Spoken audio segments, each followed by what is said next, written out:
निर्विशेषा शून्यवादी पाश्चात्य देशधारिणे नमो महावदान्याय कृष्ण प्रेमा प्रदायते कृष्णाय कृष्ण चैतन्या नाम्ने गौत्विषे नमः पञ्चतत्त्वात्मकं कृष्णं भक्तरूपा स्वरूपकं भक्तावतारं भक्ताख्यं नमामि भक्तशक्तिकम् नमो ब्रह्मण्यदेवाय गौब्राह्मणहिताय च जगद्हिताय कृष्णाय गोविन्दाय नमो नमः। हे कृष्णा करुणा सिन्धु दीनबन्धु जगत्पते गोपेशा गोपिका कान्ता राधा कान्ता नमस्ते तप्त कांचन गौरांगी राधे वृंदावनेश्वरी वृषभानुसुते देवी प्रणमामि हरि वाञ्छाकल्पतरुभ्यश्च कृपा सिन्धुभ्यैव च पतितानां पावनेभ्यो वैष्णवेभ्यो नमो जय श्री कृष्ण चैतन्य प्रभु नित्यानंद श्री अद्वैता गदाधर शिवास आदि गौर भक्तवृंदा हरे Krishna Krishna Krishna Hare Hare Hare Rama Rama Rama Hare Hare Krishna dear devotees, welcome you all to today's afternoon reading session. We are reading from Prayers of Queen Kunti, and we Hare are Krishna on Mataji. Hare Krishna, and we are on text number 23, and we will start from the paragraph which is displayed on the screen. So I have displayed it. So whosoever wants to read can volunteer.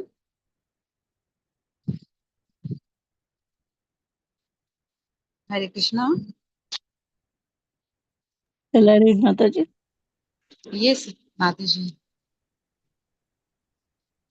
Hare Krishna, Jai Shri Prabhupada. Now in every city, from there only, no? Yes, Mataji. Yeah, Hare Krishna. Now in every city there are slaughterhouses, but does this means that the slaughterhouses can supply enough so that one can live by eating only meat? No, there will not be an adequate supply. Even meat eaters have to eat grains, fruits, and vegetables along with their slice of meat. Still, for the daily slice of meat, they kill so many poor animals. How sinful this is! If people commit such sinful activities, how can they be happy? This killing should not be done, and therefore people are unhappy. But if one becomes Krishna conscious and simply depend on Krishna's glance, tattva, tava, what is that mean? Tava vikshasitya, Vikshita. tava vikshitaha. Krishna will supply everything, and there will be no question of scarcity. Sometimes there appears to be a scarcity, and sometimes we find that the grains and the fruits are produced in such a huge quantity that people cannot finish eating them. So this is a question of Krishna's glance. If Krishna likes, he can produce a huge quantity of grains, fruits, and vegetables. But if Krishna decides to restrict the supply, what good will meat do? You may eat me or I may eat you, but that will not solve the problem. For real peace and tranquility and a sufficient supply of milk, water, and everything else, we simply have to depend on Krishna. This is what Bhaktivedanta Thakur teaches us when he says, "Ma- Marabi, Marabi Rakshibi. You Marabi Rakshibi yo icha tohara. My dear Lord, I simply surrender unto you and depend on you. Now, if you like, you may kill me, or else you may give me the protection. And Krishna says in reply, yes, sarva dharman parityajam mamekam sharanam vraja. Simply surrender exclusively unto me. He does not say yes, depend on me and also depend on your slaughterhouses and factories. No, he says, depend only on me. Aham tattva sarva papabhyo mokshayachami. I will rescue you from the results of all your sinful activities. Shall I read further, ma'am? Yeah, just give a pause, Mataji. Yeah, okay. Thank you, Mataji. Thank you, Hare Krishna. So here, what we read currently, as we previously, before reading this book of Queen Kunti, we read few articles, and on while reading those articles, we thoroughly discussed about this meat eating and the impact on our consciousness, impact on environment. So here, the same thing is coming again, because the here Queen Kunti is saying that all the prosperity that is there in this material world is due to Krishna. It's the mercy of Krishna, and Krishna gives sufficient to everyone. So when we talk about prosperity, so we need to understand what real prosperity means. So what real prosperity means, and so that we'll discuss it in detail after our reading will be finished. So, but I just want to summarize some points in this paragraph where Prabhupada is raising the question of whether slaughterhouses or the factories can give us, can solve our hunger. And as we all know that uh, like one third of the grains which are produced on this planet Earth are being consumed by the livestock. And that much grain can, and according to the uh, word WHO, and it is some 8.7 billion people are 8.7 billion people can be fed using that same grain which are fed to the livestock, and that livestock is used in meat industry. So now the same amount of grain can be fed to 8.7 billion people, and according to WHO, there is a severe hunger problem on this planet. And the figure that WHO quotes, this is 2008 figures, and that is lesser than this figure. That means hunger is created. It is created because of the greed. It is created because of the immorality. It is created because of being irreligious. Otherwise, Krishna has supplied sufficient for everyone. And so, and even the striking point here is even meat eaters, they cannot solely sustain on that meat. Apart from meat, they need grains also. They need vegetables also. They need oils also. They need spices also. They need sugar also. So, what's the point? It's a crisis created by being rebellious to Krishna. Even though Krishna has provided everything, currently, man, on the context of being uh, very modern or being very progressive, so-called progressiveness, is leading to severe crisis. And whenever anybody will not follow the instructions of Krishna, there will be no prosperity. Now, prosperity means Shri. And who is Shripati? Shripati is Krishna. Shri is Lakshmi. And Lakshmi doesn't mean just money, gold, wealth.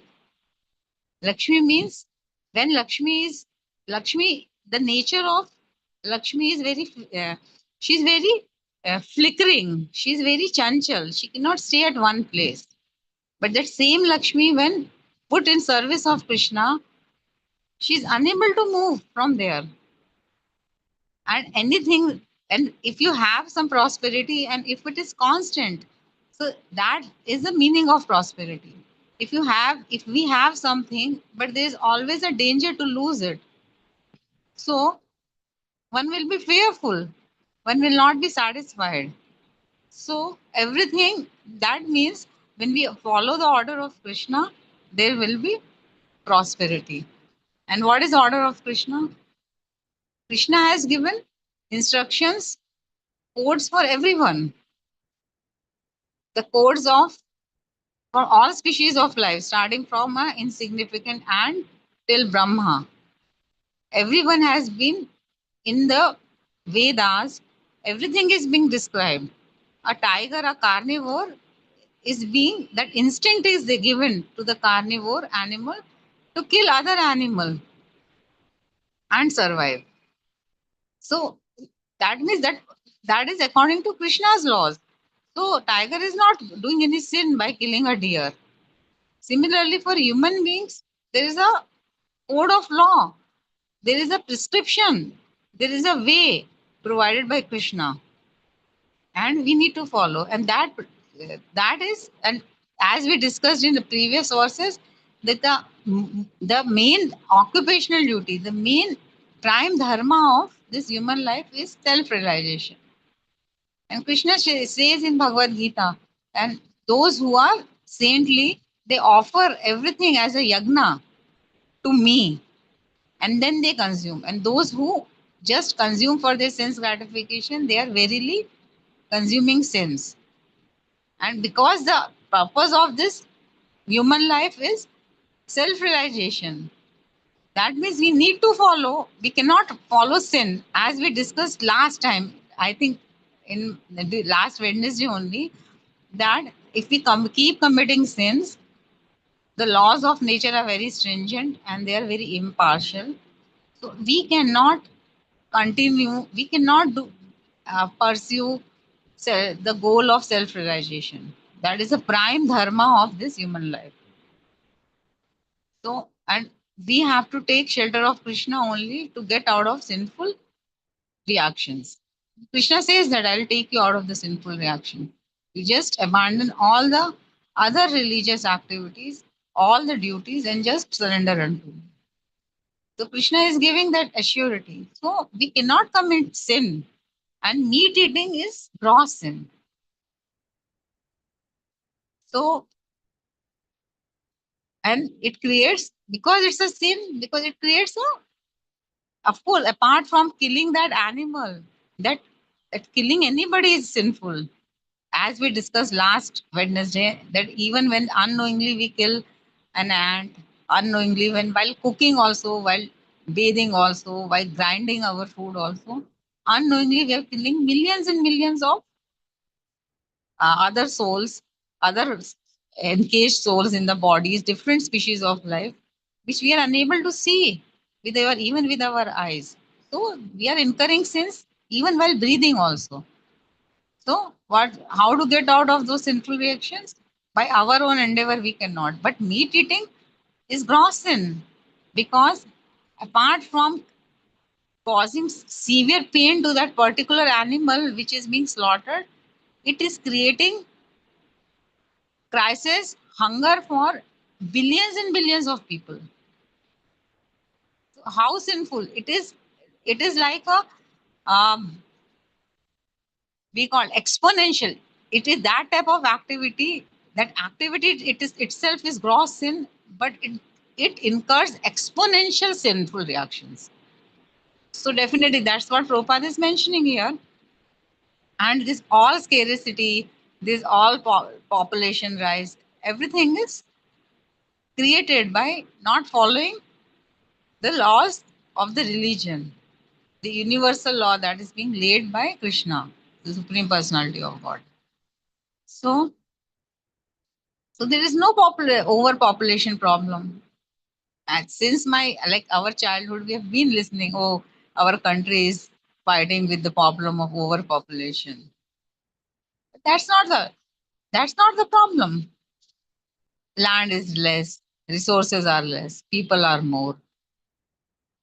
No, for every person, for every living soul, Krishna has given perfect arrangement. But yeah, one has to depend on Krishna without any ifs and buts. So now we'll read ahead. So we'll come to that. Prabhupada has given this analogy of tiger. So that will make us understand not just about food, not about everything what we get in life is a mercy of Krishna. So, and of course, if life is Prabhupada is mentioning, if we commit such a gross sin, then how we can be happy? There's no chance to be happy. So Prabhupada again and again emphasizes on the real peace formula. Real peace formula is to make this whole world Krishna conscious. And that is the real compassion. That is the real philanthropy. And that's what Prabhupada has exhibited in his own life. How compassionate Srila Prabhupada was that he, at such mature age, being compassionate about everyone, he traveled to other side of the globe. And from where he got that strength?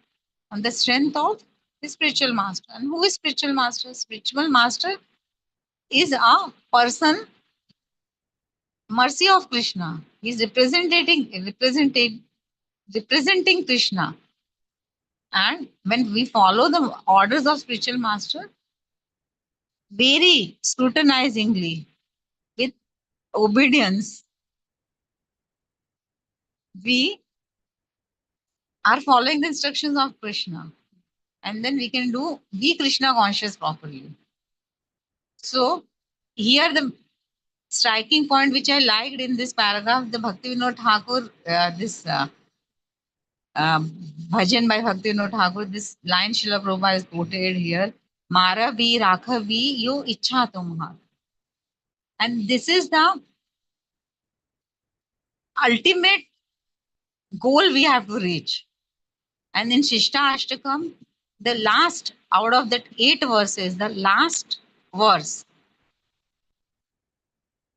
is telling this only, that I am, whether Krishna, you embrace me or you just break my heart by not appearing in front of me or make me heartbroken. But still, you are free to do everything because that's the position of Krishna. On Krishna, there is no conditions applied. You're free to do. Still, I am your unconditional servant for time immemorial. So this is our sampradaya, our Gaudiya sampradaya philosophy. And this is what Prabhupada is saying. When one follows this philosophy and one reaches to this consciousness, Marabi, Rakhabi, Yo Ichha Tomar. So then there is no food crisis. Of course, there may be sometimes famine, and there's a natural cycle also. But of course, right now, natural disasters are quite rampant. Why? Because this civilization is very sinful. So, Mother Nature is punishing. But if everybody is Krishna conscious, everybody is living dharmic life, as in the King Yudhishthir's, Maharaj Yudhishthir's uh, regime, everything was so conducive, as described in Srimad Bhagavatam. Rain used to, uh, very timely rain used to happen. Temperatures were so conducive, neither so hot nor so cold. Even other living entities were not troubling each other. Why? Because everything was everyone was thoroughly Krishna conscious. Everyone was trying to follow the instructions of Krishna. That doesn't mean that scarcity may be there. If Krishna's will is there, scarcity may be there. If Krishna's will be there, there will be abundance. But we have to take everything as Krishna's will.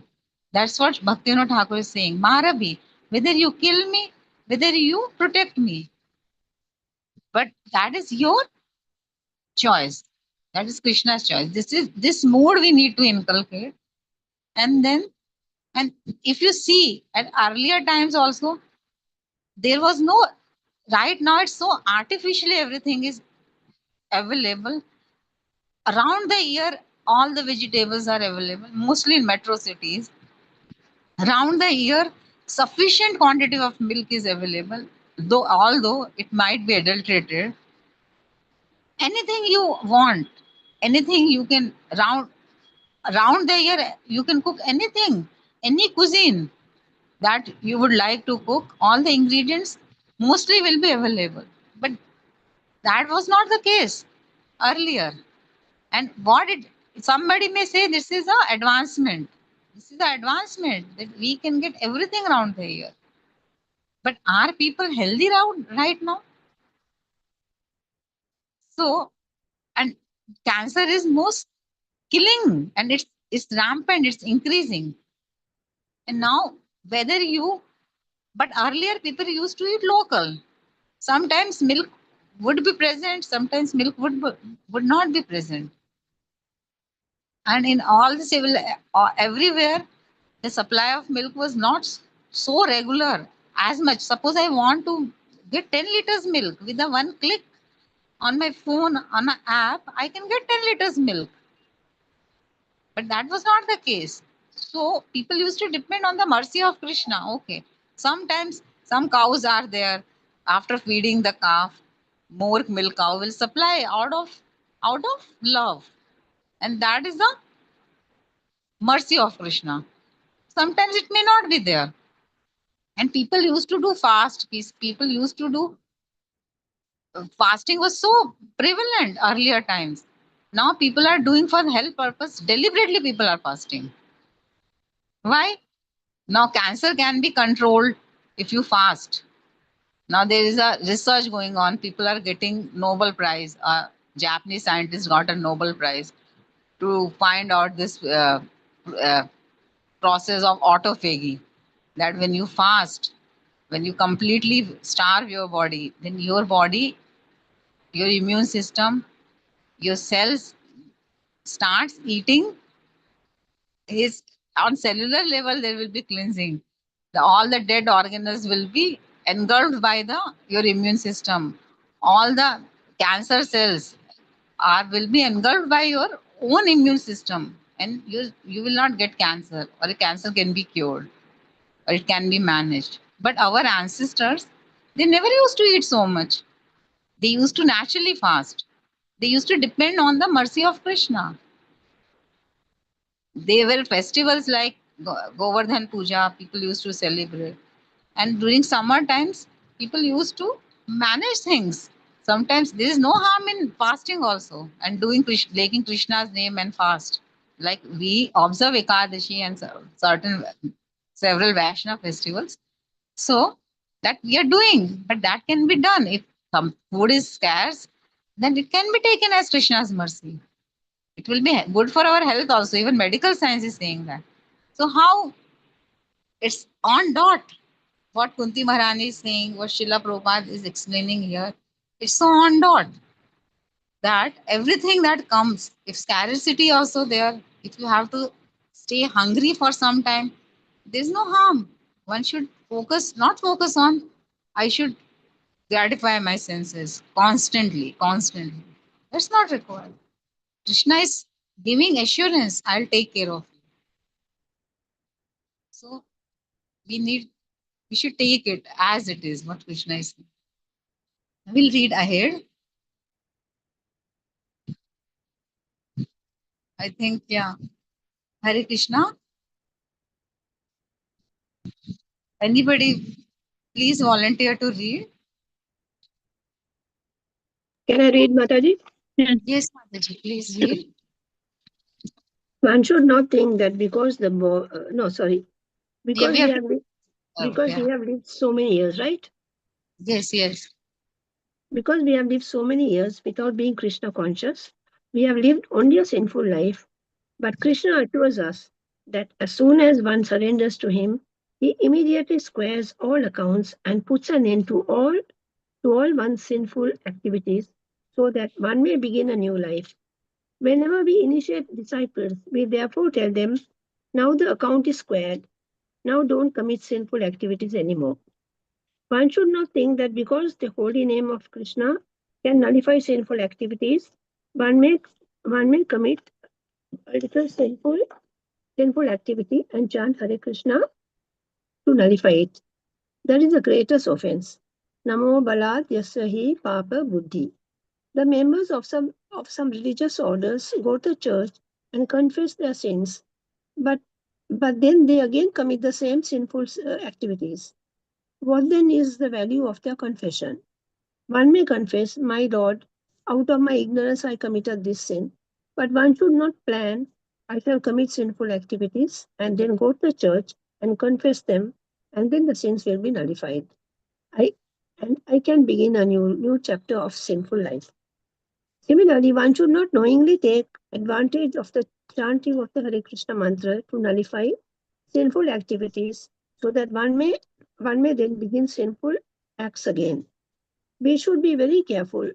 Before taking initiation, one promises to have no illicit sex, no intoxication, no gambling, and no meat eating. And this vow one should strictly follow. Then one will be clean. If one keeps oneself clean in this way and always engages in devotional service, his life will be success. And there will be no scarcity of anything he wants. Thank you, Mataji. Hare Krishna. Hare Krishna. Thank you, Mataji. So I will. I have prepared a PPT. While discussing that, we'll summarize this whole verse. So, as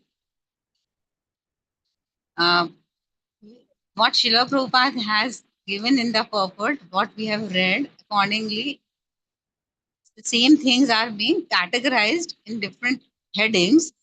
So, this is which we call Nidhi Dhyas, in which the first will take what directly Srila Prabhupada is saying, and second is the Anuman, that is the what logic. First is the title that we all know, what we read, we discussed. But why after reading that second topic, what will come? That what inference it draws. There is a logic behind everything. So that inferential reading will do. Third will be the analogies and metaphors what Srila Prabhupada has used. So this will able to summarize what we have read, and will able to take it. The take home will be more easier for us to contemplate that what we have read and how we need to apply in our life.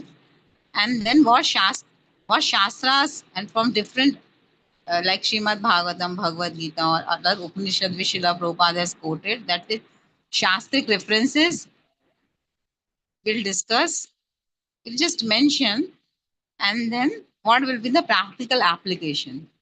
That is like most important part, that what is our take out of this reading.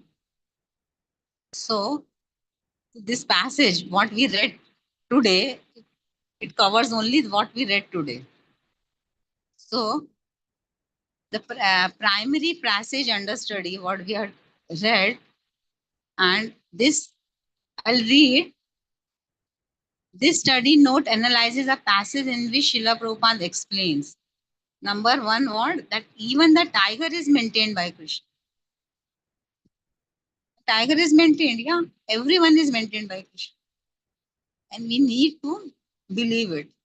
And in human being only, actually animals are dependent on Krishna.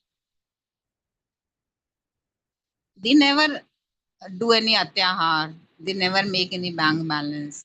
They never, uh, yeah, of course, according to the time, place, circumstance, like if winter season is there, they hibernate, they eat more, or they collect something like bees collect honey for their children, for the future, and several animals they collect, but not to the extent the human being collect. That is called atyahar, just to breed of more than what is required. And if one needs to surrender to Krishna, one need not to collect more. Then where surrender comes? Surrender comes that when you depend on Krishna, okay, I have enough for today. Krishna will provide me tomorrow. That is surrender means to have that conviction, 100% conviction. Krishna is going to give me. I need not to fear. And second point is that a slaughterhouse based civilization is sinful and unstable. Definitely, it's sinful. That prosperity comes by Lord's glance. Yeah, that needs to be understood. If somebody omits Lord, that Krishna is not present, this prosperity is due to my endeavor, my hard work. So that is biggest ignorance. Whatever, whatever is being we acquire, actually Krishna has given us as our quote, as Isha Upanishad says, Isha Vasedam Sarvam. Everything's proprietor is Krishna. And he is taking care of everyone. And according to our quota, according to our karma, he has been provided. But everyone, even smaller species of life, they progress.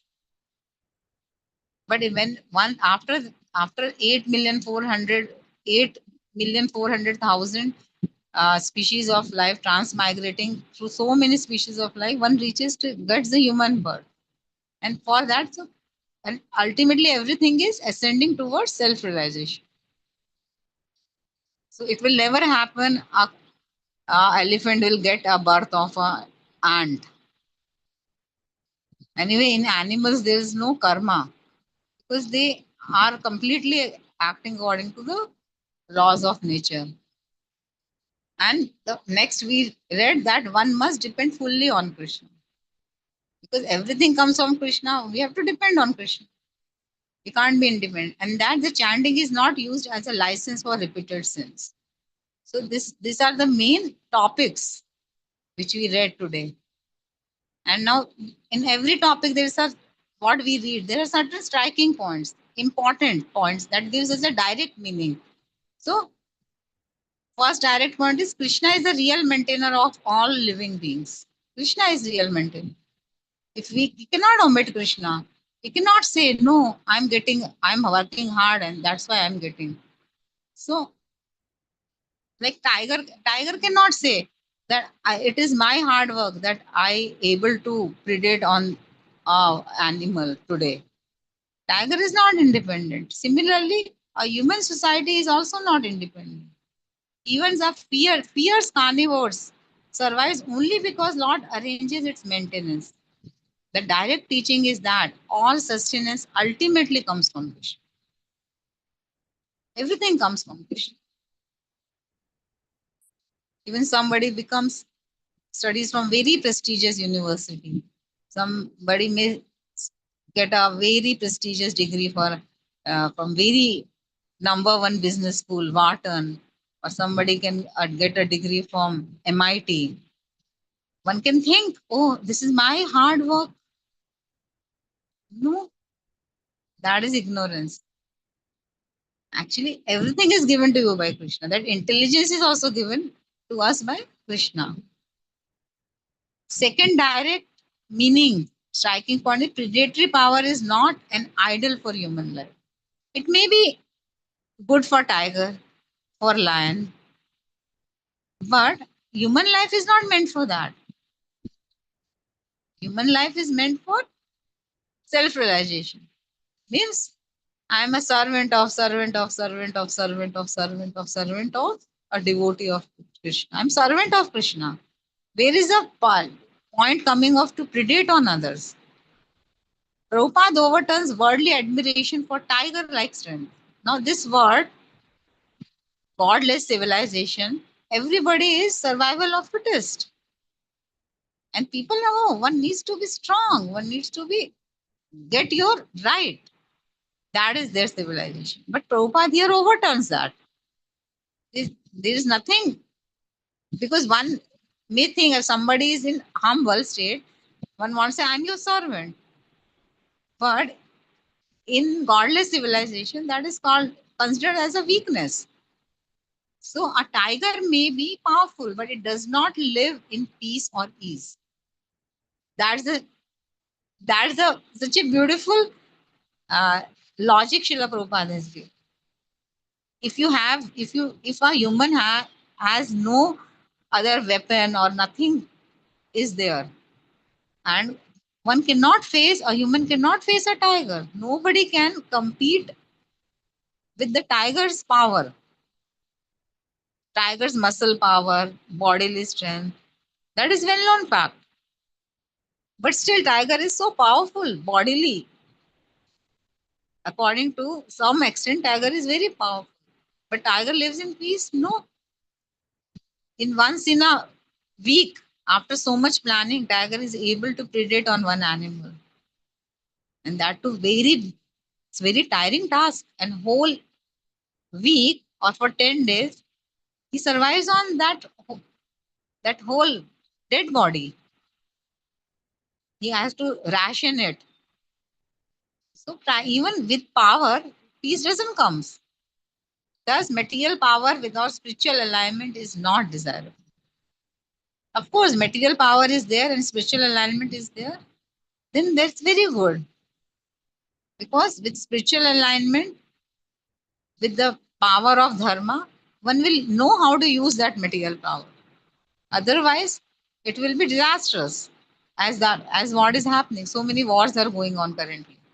The third striking point, a meat-centered civilization is neither sufficient nor righteous. And we know it's not sufficient. There is a scarcity because of meat. Even the simple 10% law, which we study in school in our maybe 7th or 8th grade science, that as we move away in the food chain, the energy reduces. Only 10% energy is being captured. So it is not this scarcity is created. It's not designed by Krishna. And right, yes, of course. Even slaughterhouses, your unnecessary violence and karmically degrading. So it's going to bring more and more suffering only. Scarcity and abundance are linked with divine sanction. This is very important point. I find it very relevant. Like this can give us really peace.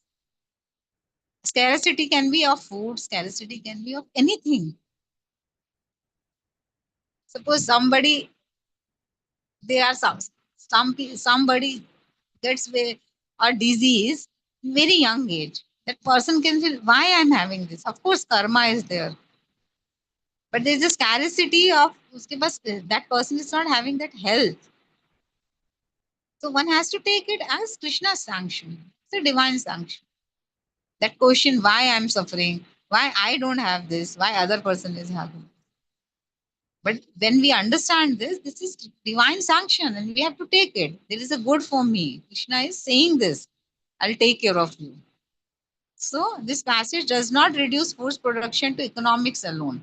Prabhupada points in that nature flourishes by Lord's glance and contracts when the divine favor is withdrawn.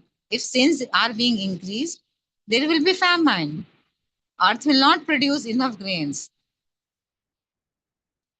But if people are more religious, dharmic, less sinful, Krishna will provide that. This is the simple thing that everything is provided by Krishna. And so many things Krishna is providing, like air to breathe, Krishna is providing. Sunlight every day, Krishna is providing. Everything on this earth, energy is because of sun. Food is because of sun. So that is there. Then fifth point, exclusive surrender means practical dependence. One should not say, I depend on Krishna while maintaining exploitative systems of violence. No. Prabhupada's meaning is clear. Depend on Krishna alone, not on sinful arrangements. So, Krishna consciousness, being conscious of Krishna and being sinful cannot go together. One has to one has to stop sinful reactions. Then only one can progress in Krishna consciousness. Grace removes past sinful, but not deliberate future sin. As Prabhupada mentioned, that during the initiation, our all the sinful account is being squared off. It's being crossed. But the vow has been taken not to do any sinful activities henceforth.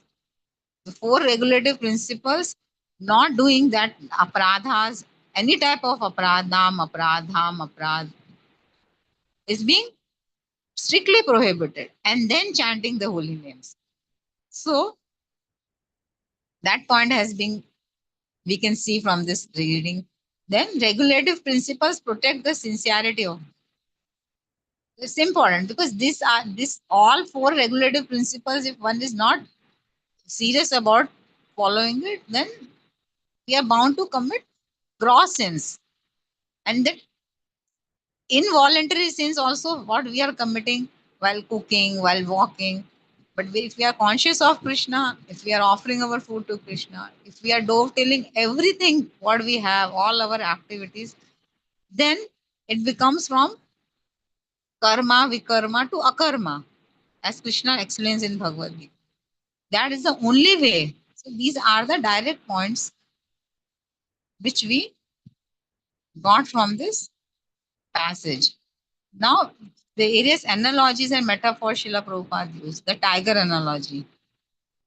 So this is very, tiger represents power and material power. In one sense, you can say the tiger represents materially impressive but spiritually undesirable existence. It is strong but not peacefully maintained in the way humans imagine. The point that comes that strength doesn't mean you are peaceful. So, second analogy, Srila Prabhupada is vegetarian abundance versus meat scarcity.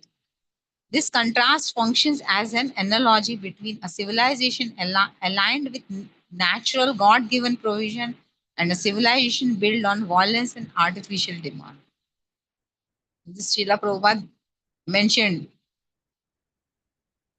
in his writing here. So, when civilization is built on violence and artificial demand, it will incur exponential crisis that we all can witness right now. But one is dependent on God given provisions, crisis won't be there. And even if somebody starves to death, that's not a crisis because one takes it as a, it is sanctioned by Krishna. It is being sanctioned by Krishna. And we are not this body. We are soul. That knowledge also Krishna is giving. So everything to take as sanctioned by Krishna is always peaceful. One will get real peace. And confession without reform. This also Prabhupada used here. And that we can say like if we keep Prabhupada compares offensive chanting to a person with sins, confesses and plans to sin again. And in several places, Srila Prabhupada says that this confession with like Christians, they go to church every Saturday in front of Father, they confesses, and the moment person comes out of the church, again will continue the same life that is full of sinful actions. So that type of confession is of no use. That type of atonement, prashchit of is of no use. So offensive chanting will not lead us to any substantial uh, goal. We're not able to reach our substantial goal unless we become careful about not committing offenses. The analogy explores ritualized hypocrisy. Ritual, there is a ritual of going to church to confess, but it's a hypocrisy. If you are not really feeling sorry for it and you are going to do it again, then that's the hypocrisy. So what's the need of confessing also? I've seen, I don't know, here in Maharashtra, I've seen in many temples that people come.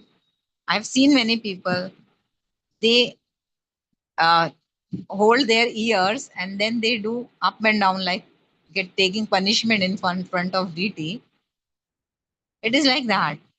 But when they are confessing that they have done many sinful actions, so while after leaving temple, they should be careful And what's that care? Care is to not to violate these four regulative principles. So that is there. And to listen what Krishna is saying. And metaphors what Srila Prabhupada used, the Lord's glance. So everything comes from Krishna. The phrase Tava Vikshitaha means more than literal seeing. It signifies divine favor, sustaining oversight, and life giving sanction. This life is also given by Krishna. So we should not be attached in real knowledge that we are part and parcel of Krishna. We are engaged in this body currently, this current body. But what's the purpose of life? And that's also glance of Krishna, this knowledge of Bhagavad Gita, this knowledge of Bhagavad. It's also mercy of Krishna. Krishna wants us to do that. So you may eat or I may eat you. This also metaphor Srila Prabhupada is. This comprises the whole logic of material exploitation into one vivid image of animalistic competition. So this competition is animalistic.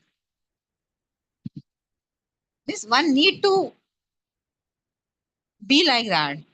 If you can't be smart and cunning in this material world, then people will eat you. That is the thing. That is the law. That is the key point which this civilization is based on. A new life. But we can get out of this life. You may eat me or I may eat you civilization. We can take a new life. What is that new life? That new life starts with the surrender. The moment we surrender unto Krishna, our new life starts, where Krishna is promising to save us, meaning a true reorientation of identity, conduct, and consciousness. We may be here same, but our whole, there will be a 360-degree shift who we are. Are we now? You may eat me, I may eat you. This is on the bodily conception. The moment you surrender on Krishna, your entity, no, I am part and parcel of Krishna. Everybody is part and parcel of Krishna. Everybody is energy of Krishna. The moment you see that everybody's energy, where that exploitation will come? There's no chance of being, that tendency of exploitation will vanish. Then your conduct will become very humble. The moment we surrender, our conduct will be thoroughly changed. How we can be so aggressive and so much? We will understand. Okay, my purpose is to get love of Godhead.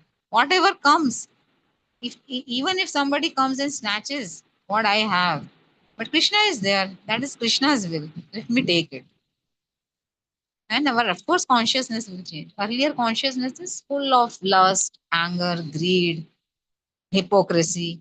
But now consciousness will be really Krishna conscious. That is the real conscious. That is the real consciousness. We'll be all the time conscious of Krishna. And fourth metaphor, Prabhupada is clean. Purity here means moral, karmic, spiritual cleanliness, not merely external purity. That's the meaning of purity. Moral purity, morally, it is so sinful to kill another animal. Karmically, of course, if we do kill somebody, then how unclean, how bad karma it will incur. Spiritual cleanliness, spiritual cleanliness means you have to think that who you are, why you are existing, what's the purpose. And being Krishna conscious all the time is called spiritual cleanliness.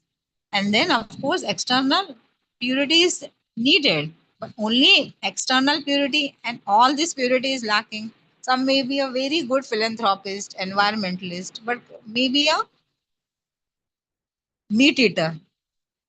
Then what sort of hypocrisy it is? What type of morally clean? One may be vegan, but one may not be spiritual. One doesn't have spiritual cleanliness. What Krishna is saying in Bhagavad Gita, one is not following. So it's not possible to be clean without being Krishna conscious. So Hare Krishna. Are you all able to follow? Yes, Mataji. Hare Krishna, yeah. Yes. Yes, Mataji. Yeah. So I'll continue. There are 8 more minutes left. And certain Shastric injunctions, Shastra Srila Prabhupada has quote like Srimad Bhagavatam 1.8.4. This is what we are reading, this verse. And then Bhagavad Gita, 9.22. So, Ananyas Chintayanto Ma Ye Janaha Paryupasati. This Srila Prabhupada quoted. But those who always worship me with exclusive devotion, meditating on transcendental form, to them I carry what they lack and I preserve what they have. This is what Krishna is saying. And we have to take everything as sanction of Krishna. So this becomes relevant. And we have to believe in that Krishna is carrying us. Then Bhagavad Gita 18.66, Sarv Dharman Parityaja. This is the beginning of new life. This is a surrender. Abandon all varieties of religion and just surrender unto me. I shall deliver you from all sinful reactions. Do not fear. Now, here everyone is acting in fear. That's why in fear, I may die, I may get hungry, let me hoard, let me kill other. This is all sinful actions are coming out of fear. The moment we become relaxed, we become peaceful. Oh, just surrender unto Krishna, then our sin propensity to do sinful activities will naturally vanishes. The key purport line from Srila Prabhupada, that surrender will save him from all kinds of sinful reactions, for the Lord personally promises to protect him. So this is there. Then Bhagavad Gita 3.14. So that is there. All living entities subsides on food grains, which are produced from rains. Now, how Krishna is providing? So this point is substantiating that rains, foods are produced by rains, and rains are produced by yagna, sacrifice. Yagna means sacrifice. What is sacrifice? Sacrifice that you don't do your sense gratification. Give it for the enjoyment of Krishna. Any sacrifice is meant for that, for pleasure of Krishna. And yagna is born of prescribed duties. So what is our prescribed duties? The main prescribed duties, the main dharma is to the self-realization. To and doing our prescribed duties, we have to attain that. So whatever we do in this material world should be done as sacrifice. So then we'll get enough everything what we need to be happy in this material world, and henceforth after this material world we'll achieve supreme destination. If we can perfect our spiritual life and we can achieve love of Godhead. So this verse supports Prabhupada's point that real prosperity comes through divine order, sacrifice, and proper human conduct, not through violence and industrialized exploitation. Then Bhagavad Gita 3.13, that one who offers, as I mentioned, that the devotees, the saintly people, they are released from all kind of sins. Why? Because they eat food that is offered first for sacrifice. And Krishna says, Krishna doesn't accept and what Krishna wants. If we want to please a person, we have to please according to that person's will, not what I want to. Suppose I want to feed a person a feast, I should think, oh, that person's favorite dishes are this. Let me cook that. Krishna never says, I offer me meat. He says, Patram Pushpam Phalam Toyam. So those things only can be offered to Krishna. So when one offers the food to Krishna, that becomes a sacrifice, yagna. Others who prepare food for personal sense enjoyment verily eat sin. So this verse directly supports the theology of prasad, an idea that eating is a moral and spiritual act. One needs to understand eating is also a moral and spiritual act. People are not understand, and actually from eating only all the spiritual life starts. what one eats, the consciousness is directly related to what one eats. Eating is not something material. So, and people actually don't know. They eat anything.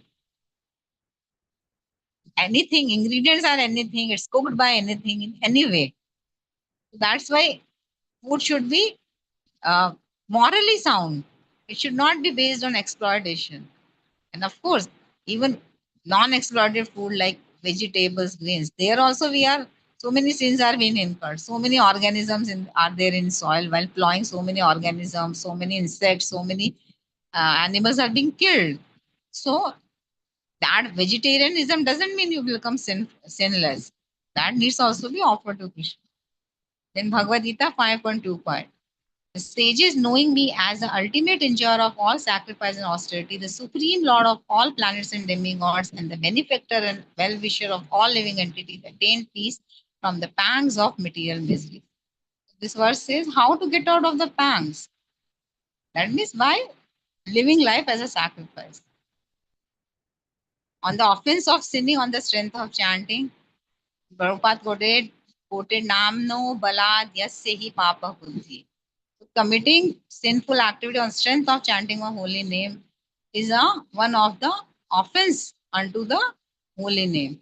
So we should try to avoid it. Definitely. Supporting statement from beyond birth and death.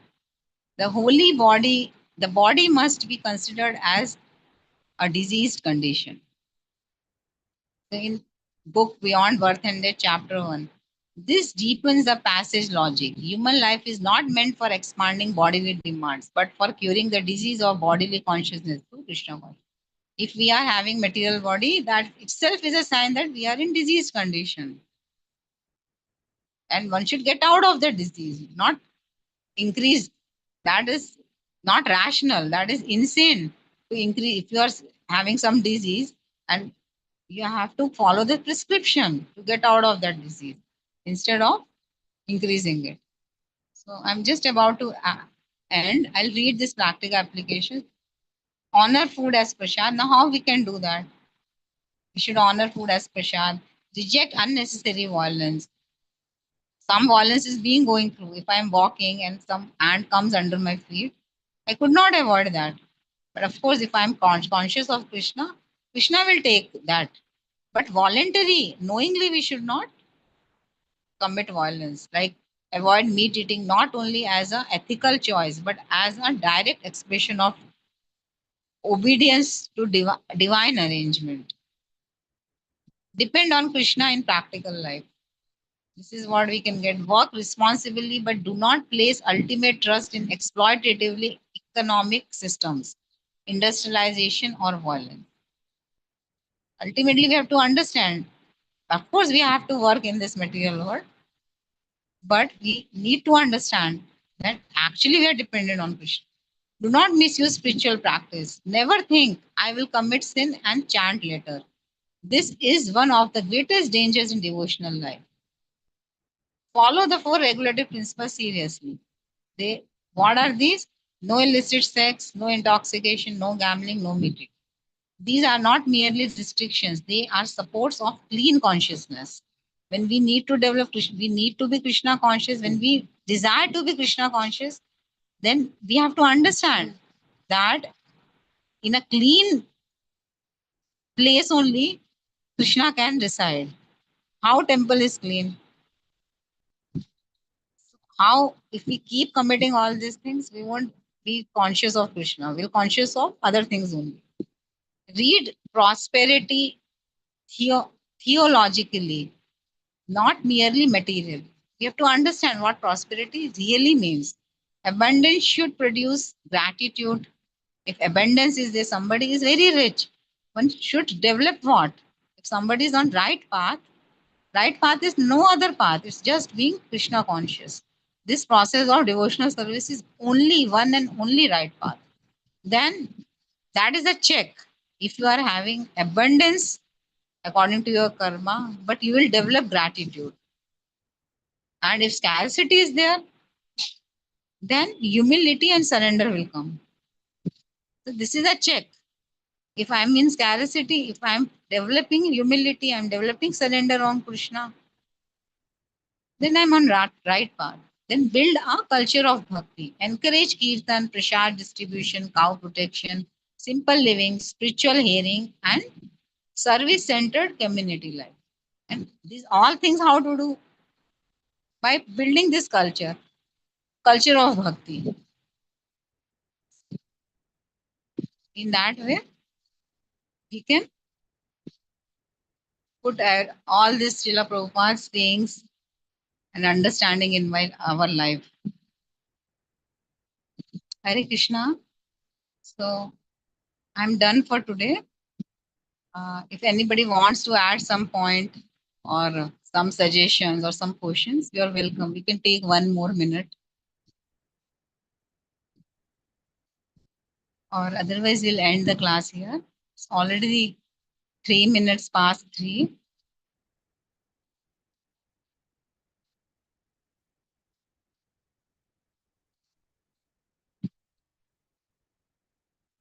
Hare Krishna.